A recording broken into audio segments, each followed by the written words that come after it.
नमस्कार मित्रांनो, मी डॉक्टर अजय पवार पुन्हा एकदा तुमचं सारथी नॉलेज हब या ऑनलाईन युट्यूब प्लॅटफॉर्मवर सहर्ष स्वागत करतो. मित्रांनो, अजूनही तुम्ही जर चॅनलला सबस्क्राईब जर केलेलं जर नसेल तर लवकरात लवकर सबस्क्राईब करा, जेणेकरून सारथी नॉलेज हबच्या वतीने प्रसारित केले जाणारे व्हिडिओ तुमच्यापर्यंत लवकरात लवकर पोहोचतील. मित्रांनो, जिल्हा परिषद व पंचायत समिती सार्वत्रिक निवडणूक 2026 ची घोषणा या ठिकाणी झालेली आहे. त्या अनुषंगाने महत्वाच्या तारखा असतील, उमेदवारांची खर्च मर्यादा असतील, आरक्षण कुणाला आहे, किती जागा आहेत, याबद्दलची आपण सविस्तर माहिती आजच्या या व्हिडिओमध्ये पाहणार आहोत. तर मित्रांनो, व्हिडिओ शेवटपर्यंत नक्की पहा. तर मित्रांनो, सर्वप्रथम आपण या ठिकाणी बघणार आहोत की राज्यामध्ये 12 जिल्हा परिषदांची घोषणा निवडणूक आयोगाने केलेली आहे. उर्वरित जिल्ह्यांच्या ज्या जिल्हा परिषदच्या निवडणुका आहेत त्या मात्र सर्वोच्च न्यायालयाच्या निकालानंतर घेण्यात येतील, कारण त्या ठिकाणी 50% वर आरक्षणाची मर्यादा ओलांडल्या गेलेली आहे आणि म्हणून न्यायालयाने त्या निवडणुका स्थगित केलेल्या आहे.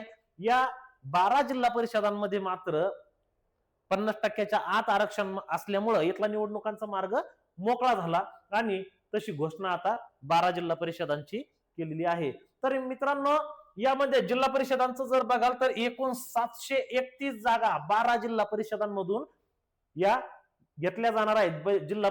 731 जिल्हा परिषदांच्या निवडणुका, यामध्ये 369 जागा महिलांसाठी राखीव असतील, 83 जागा अनुसूचित जातीसाठी आणि अनुसूचित जमातीसाठी 25 जागा, तसेच ओबीसी प्रवर्गासाठी 191 जागा राखीव आहेत.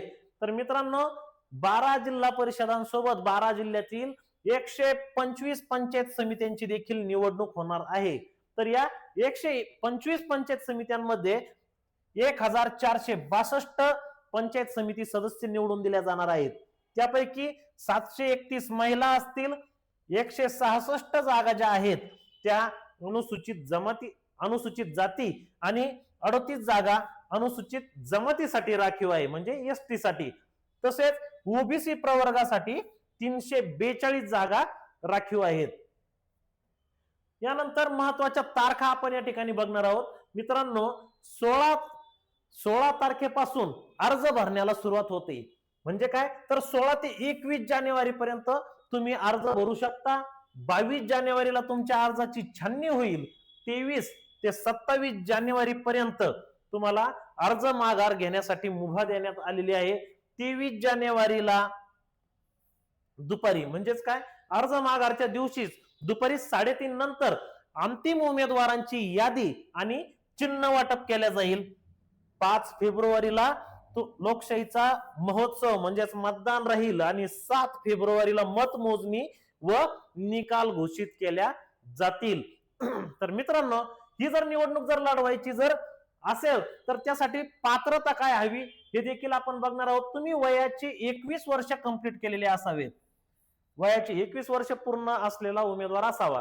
विद्यमान मतदार यादीत त्याचं नाव असावं, म्हणजे त्याला ज्या जिल्हा परिषदेमधून निवडणूक लढवायची, ज्या पंचायत समितीमधून निवडणूक लढवायची, तिथल्या मतदार यादीमध्ये त्याचं नाव असणं आवश्यक आहे. समजा जर संभाजीनगर जिल्हा परिषदेमधून जर त्याला जर निवडणूक जर लढवायची असेल तर संभाजीनगर जिल्ह्यातील कुठल्याही मतदार यादीत त्याचं नाव असणं आवश्यक आहे. मग तो उमेदवार, तो त्याच्या गटात नाव नसलं तरीही चालेल, दुसऱ्या गटातील उमेदवार या गटात त्याचा जो गट आहे तो सोडून दुसऱ्या गटात देखील उभा राहू शकतो.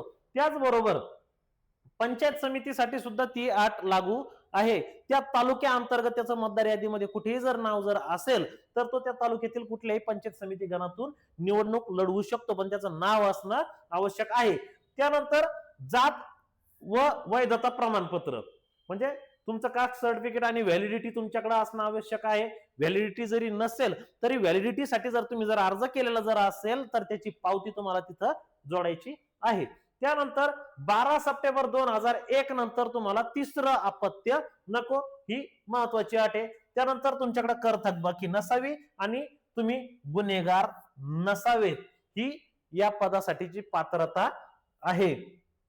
त्यानंतर आता नेमका खर्च आपण किती करू शकतो जर जिल्हा परिषद पंचायत समितीसाठी आपण उमेदवारी अर्ज दाखल केला, निवडणुकीच्या रिंगणात आपण आहोत, तर त्या जिल्हा परिषदे अंतर्गत येणारी जी सदस्य संख्या आहे त्यानुसार खर्चाची मर्यादा दिलेली असते.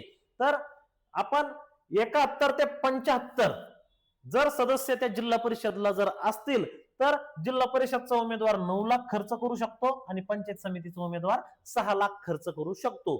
तीच सदस्य संख्या 61 ते 70 जर असेल तर जिल्हा परिषद उमेदवार 7,50,000 आणि पंचायत समिती सदस्य उमेदवार 5,25,000. त्याचबरोबर 50 ते 60 जर सदस्य संख्या जर असेल तर जिल्हा परिषद उमेदवार 6 लाख आणि पंचायत समिती उमेदवार 4,50,000 इतका खर्च करू शकतो.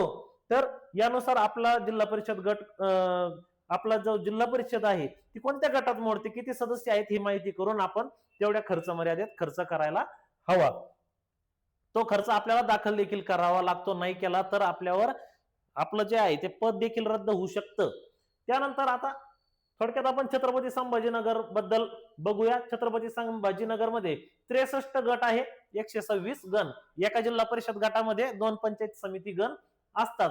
तर या ठिकाणी तालुकानी हे गट दिलेले आहेत. यामध्ये गंगापूर 18, संभाजीनगर 20, पैठण 18. तर याप्रमाणे सदस्य संख्या आहे आणि यामध्ये जवळपास आपल्या जिल्ह्यामधील 18 लाख मतदार हे मतदान करणार आहेत. या ठिकाणी हे डीप मध्ये सांगण्याची काही आवश्यकता नाही. तर या ठिकाणी आपण पात्रता, त्यानंतर खर्च मर्यादा असेल या गोष्टी आपण बघितल्या. तर मित्रांनो, व्हिडिओ कसा वाटला कमेंट करून नक्की सांगा आणि जिल्हा परिषद पंचायत समिती सार्वत्रिक निवडणुकीच्या अनुषंगाने आपण ही जी सिरीज घेणार आहोत त्यासाठी आपल्या या चॅनलला सबस्क्राईब करा, जेणेकरून आपले जे व्हिडिओ आहेत ते लवकरात लवकर तुमच्यापर्यंत पोहोचतील. मित्रांनो, सारथी नॉलेज हब परिवारावर आपण करत असलेल्या प्रेमाबद्दल धन्यवाद.